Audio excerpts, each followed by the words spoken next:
ကုသိုလ်ကံကလွတ်နိုင်တဲ့နေရာလောကကြီးမှာကိုလှုပ်ထားတဲ့မကောင်းမှုအကုသိုလ်ကနေပြီးပုံးကွယ်ရမယ့်နေရာတစ်ခုမှမရှိဘူးလို့ဟောချင်တယ်နော်ပုံးလို့မရဘူးလို့ဆိုလိုတယ်ပေါ့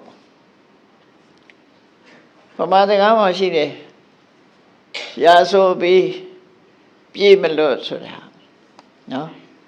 တချို့ကလည်းပြောင်ပြောင်တော့အဓိပ္ပာယ်ခေါ်တာလည်းရှိတယ်ရာဆိုပြီးပြေးမှလွတ်တယ်ပြေးနိုင်ရင်တော့လွတ်တယ်လို့ပြောတာလည်းရှိတယ်အဲရာဆိုပြီးကပြေးလို့လွတ်တာတော့မရှိဘူးလားဆိုရှိတယ်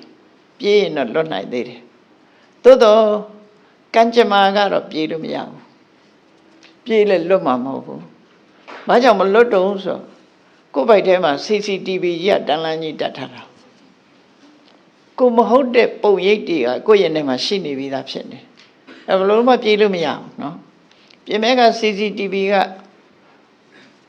ဖြတ်လို့လည်းရတယ် CCTV ဟာတွေပြောင်းပြစ်လို့လည်းရတယ်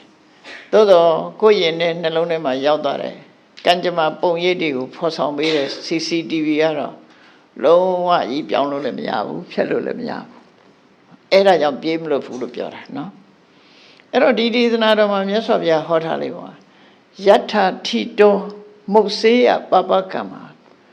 မကောင်းမှုအကုသိုလ်ကံကလွတ်သွားတဲ့နေရာဆိုတာမရှိဘူးတဲ့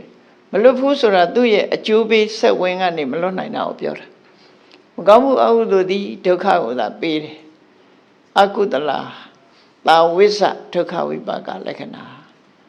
အပြစ်တင်မွေရာတွေဖြစ်ပြီး